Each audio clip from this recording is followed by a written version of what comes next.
अस्सलामुअलैकुम नाज़रीन, इस एपिसोड के शुरुआत में हम देखते हैं सोफिया ने बाला खातून को गहराई होता है कि अबाई और बेगम भी वहाँ पहुँच जाते हैं और ये मंजर देखकर बेगम कहती है, तुमने बड़े लोगों को पकड़ लिया है सोफिया, लेकिन अब ये शिकार तुम्हारा नहीं मेरा है। अल्बाई कहता है, हम और तुम अलग नहीं है सोफिया, एक ही तो हैं। उलगान ये सुनकर बहुत खुश होगा। उन्हें देखते हुए बाला खातून कहती है, गद्दारो कमीनो। बेगम स्पाई से कहती है, इन दोनों को ले आओ स्पाइयो। क्या ये ठीक नहीं है सोफिया? तुमने इन्हें उलगान के लिए पकड़ा है ना? हलीमा की वजह से सोफिया भी परेशान हो जाती है और उसे हवाले करते हुए कहती है, यकीनन। मंगोल सिपाही आगे बढ़ते हैं और उन दोनों को पकड़ लेते हैं। बेगम कहती है, अब हिसाब का वक्त आ गया है बाला, हम अपने कबीले जाएंगे, मैं वहाँ तुमसे हिसाब लूंगी। तो बाला खातून उससे कहती है, अपना खेल जारी रखो बेगम, क्योंकि ये ज्यादा देर नहीं चलने वाला। बेगम कहती है, नहीं, तुम जब तक हमारे हाथ में हो उस्मान कुछ नहीं करेगा,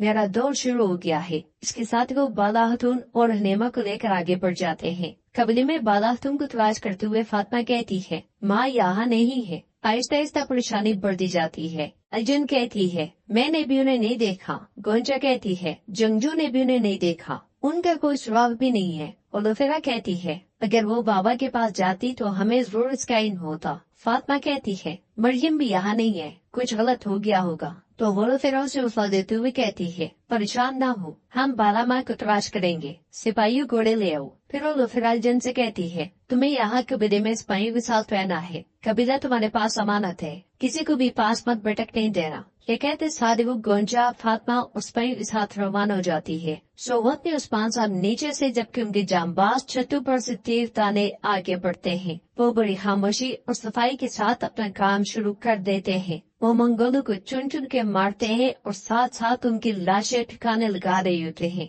जबकि उस्मान साहब उन्हें मुसलसल खामोशी के साथ काम से अंजाम देने की तलकीन करते हैं। बुलंदी पर मौजूद सिपाही भी अपना काम जबरदस्त अंदाज में अंजाम दे रहे होते हैं। हर गली कोने से मंगोलों का सफाया जारी होता है। वो बड़े चाकर चौबंद अंदाज में आगे बढ़ते हैं। किसी का काम तीरों से और किसी का काम तलवारों से तमाम होता है। वो मंगोलों को हरकत का मौका नहीं देते। वो साथ साथ जगह जगह बारूद भी डाल रहे होते हैं। अलाउद्दीन आगे बढ़ते हुए एक मंगोल को खींचकर उसकी गर्दन तोड़ डालता है, जबकि उस्मान साहब आगे बढ़ते हुए एक को तलवार से दूसरे को खंजर से मौत के घाट उतार देते हैं। यूसुफ आगे बढ़ता है और आवाज निकालने से पहले मंगोल का काम तमाम कर देता है। आइको जबरदस्त अंदाजी करते हुए एक ही हमले में कई मंगोलों को मार गिराता है। जितना बेहतरीन मंसूबा होता है उतने बेहतरीन अंदाज में उसे अंजाम दिया जा रहा होता है। सिपाही बुलंदी पर से कूदते हुए कुछ मंगोलों को तंगड़ी में घेर लेते हैं और उनके गले आनन फानन काट डालते हैं।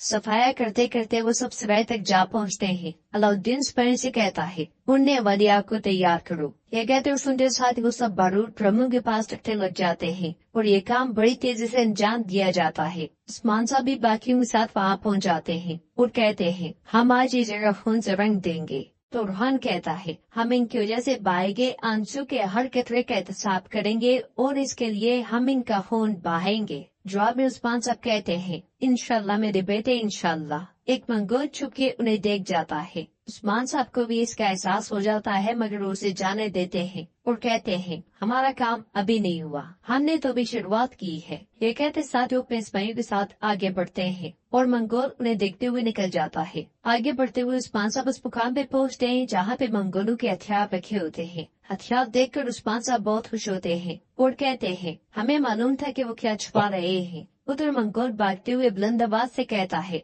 नौकरो उस्मान आ गया है, वो सराय में दाखिल हुए हैं। यह सुनते साथ ही तमाम मंगोल सराय की जानिब दौड़ पड़ते हैं। उधर हम देखते हैं कि उर्हान खुश होते हुए कहता है, हुजूर ये उड़ती हुई आग है। उस्मान साहब कहते हैं, हमारे पास उड़ती हुई आग तमाम मंगोलों को तबाह करने के लिए काफी है, लेकिन बेटा हमारा फरीजा अब शुरू होता है। इसलिए में शामिल आकर कहता है, उन्होंने सराय को घेर दिया है हुजूर। जवाब में उस्मान साहब कहते हैं, मैं यही चाहता था, उन्हें आने दो। ये कहते और सुनते साथ ही वो सब अपने अपने रास्ते निकल जाते हैं। इधर लोगान अल्तोगोर स्पेन के साथ छत पर सोहत की जानिब बरामद दबा होता है और कहता है, उस्मान मैं तुम्हें तुम्हारे खून में डुबो दूंगा। सोहत में मंगोल नौकर खून खून के नारे बुलंद करते हुए सराय में जा पहुँचते हैं। उनके अंदर दाखिल होते साथ ही बाहर से कई सिपाही दरवाजा बंद कर देते हैं और उस्मान साहब आग वाला तीर उठाए बुलंदी पर से सामने आते हैं। एक तरफ से उठान और एक तरफ से बुरान भी आगे आ जाता है। वैसे मंगोल बीचों बीच होते हैं और उन्हें देखते साथ ही उस्मान साहब आग वाला तेज बारूद में दे मारते हैं।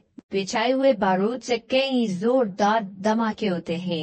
धमाकों की गूंज इस कदर जोरदार होती है कि उलुगान भी घोड़े को रोक लेता है। जबरदस्त शोरे बुलंद होते हैं और मंगोल दूर दूर जा गिरते हैं। यह आवाज़ सुनकर अल्तोगा उलुगान से कहता है, आवाज बहुत से आ रही है। उस्मान ने काफी देर पहले ही हमला कर दिया है। उलुगान वज़न से कहता है, चलो जल्दी चलो। वो फिर से घोड़े दौड़ा देते हैं। सोवत में धुआं, आग और उसके बीचों बीच से उस्मान साहब फातिहाना अंदाज में आगे बढ़ते हैं। उधर बालाख्तुम को तलाश करते करते खवातीन उस मुकाम पे पहुंचती है जहाँ पे सिपाहियों की लाशें पड़ी होती हैं। लाशें देखकर फातिमा कहती है, ये हमारे जंगजू हैं। सिपाही जायजा लेते हुए कहते हैं, ये मंगोलों का काम है, ये तीर उनके हैं। और फिर तलवार बेनियाम करते हुए कहती है, सब होशियार रहें, ये कोई जाल हो सकता है। इसलिए में गोंचा को एक कपड़ा दिखाई देता है, जिसे देखते हुए वो कहती है, ये किसका है? तो फातिमा से लेते हुए कहती है, ये माँ का रुमाल है। अगर वो बच गई होती तो कबीले आ जाती।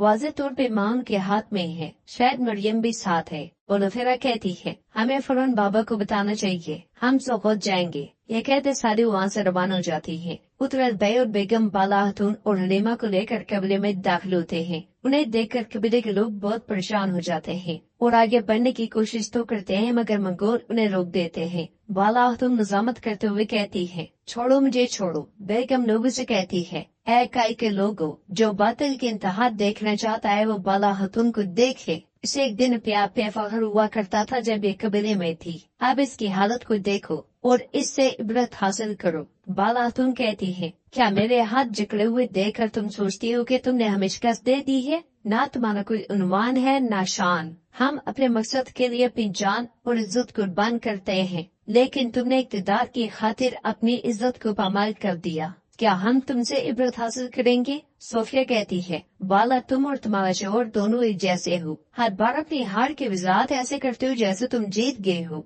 लेकिन तुम ज़लील हो गए हो, हार गए हो। बेगम भी आगे बढ़ते हुए कहती है, सोफिया ठीक कहती है, तुम हार गए हो। अब तुम सबके सामने घुटने टेकोगी। जवाब में बाला खातून कहती है, हम शहीद हुए, हमने शहीद दिए, लेकिन घुटने हमने कभी नहीं टेके। हमने जालिमों को उनके मसाइब में गर्क कर दिया और अपने मकसद को हमेशा जारी रखा। अब से भी यही होने वाला है। बेगम वज़न से कहती है, चुप रहो और मेरी बात सुनो। ये कहते साथ वो बाला खातून पे टूट पड़ती है, मगर बाला खातून उसे कहते हुए कहती है, मैं तुम्हें मार डालूंगी। मंगोल सिपाही बाला खातून को पकड़ लेते हैं। ये मुनाजिर देखते हुए हलीमा काफी ज्यादा परेशान दिखाई देती है। अलबाई कहता है, मेरा हुक्म और मेरी खातून मोहतरमा बेगम का हुक्म एक ही है। हमारे ताबे न होने वालों की असल जगह खाक है। बाला खातून उसे कहती है, तुम गद्दार कमीने, ऐ काई के लोगों, हम इस आजमाइश से निकल आएंगे। हम अपना कबीला इन मंगोल कुत्तों से वापस ले लेंगे। कुफार के साथ ताबून करने वाले जालिमों का अंजाम हमेशा गजबनाक होता है। बेगम अलबै कहता है, सिपाहियों बहुत हो गया, इन्हें कैदियों हेमे में ले जाओ। बाला खातून लोगों से कहती है, अपना सर ऊंचा रखें, हिम्मत ना हारें। अगर हम गिर भी जाए तो हार नहीं मानेंगे। लोग अल्लाहु अकबर के नारे बुलंद करते हैं। ये देखकर बेगम कहती है, हमें इसे वहाँ मार देना चाहिए था। तो अलबै कहता है, उलुगान के आने से पहले हम बाला को सजा नहीं दे सकते। उलुगान का आए सोफिया। तो सोफिया कहती है, सोगोत में उस्मान ने सोगोत लेने के लिए एक बड़ा मंसूबा बनाया है। उलुगान उसके साथ मसरूफ है। अलबै कहता है, अगर उस्मान ने सोगोत ले लिया तो उसका सामना करना मुश्किल होगा। बेगम कहती है, बाला के लिए उस्मान सब कुछ करेगा, हमारे लिए बाला सबसे बड़ा मोरा है। बाहर से आवाजें सुनते हुए अंदर मौजूद जेरबतै कहता है, इन कुत्तों ने अब बाला खातून को कैद कर लिया। तो गाजी कहता है, पहले हम और अब बाला खातून। जेरबतै परेशान होते हुए बैठ जाते हैं तो गाजी उससे कहता है, बाबा आप ठीक है ना? जवाब में जेरबतै कहता है, मेरे शेर में बिल्कुल ठीक हूँ। गाजी कहता है, हमें कुछ करना चाहिए बाबा, और मेरा चचा अल्तोगा ने जो वादा किया वो भी खत्म हो जाएगा। जेरबतै कहता है, हम करेंगे बेटा, हम करेंगे, लेकिन चाहे जो भी हो जाए हम उन्हें नहीं बताएंगे कि उस्मान साहब कहाँ है। मैं उन्हें तुम्हें कभी हाथ नहीं लगाने दूंगा। मैं मर भी जाऊं तो तुम्हें तुम्हारी माँ से मिलवाऊंगा। तो गाजी कहता है, ऐसा कुछ नहीं होगा जरगुताई साहब, मैंने अपना पूरा बचपन आपके बगैर गुजारा, आप तो मेरी शादी करवाएंगे। जरगुताई मुस्कुराते हुए कहता है, मैं तुम्हारी शादी करवाऊंगा। पिंजरे को देखते हुए गाजी कहता है, माजी में हुजूर ने इन सलाखों को बहुत मजबूत बनाया है, हुजूर के तमाम काम बहुत ठोस हैं। अगर वो इसे थोड़ा सा ढीला कर देते तो क्या होता, हम इसे तोड़ते और बाहर निकल जाते। जरगुताई हंसते हुए कहता है, तुमने मुझे इस हालत में भी हंसाया है, हम यहाँ से जरूर निकलेंगे मेरे शेर। तो नाज़रीन, इसके साथ ही एपिसोड भी इख्तिताम पजीर होती है। अगर आपको वीडियो पसंद आए तो वीडियो को लाइक कर दें, चैनल को सब्सक्राइब नहीं किया हुआ तो सब्सक्राइब करने के साथ साथ घंटी वाले आइकन को दबाना मत भूलें, ताकि नेक्स्ट आने वाली वीडियोस की नोटिफिकेशन आपको मिल सके और आप वो वीडियो सबसे पहले देख सकें। इंशाल्लाह मिलते हैं नेक्स्ट वीडियो में, तब तक के लिए अल्लाह हाफिज।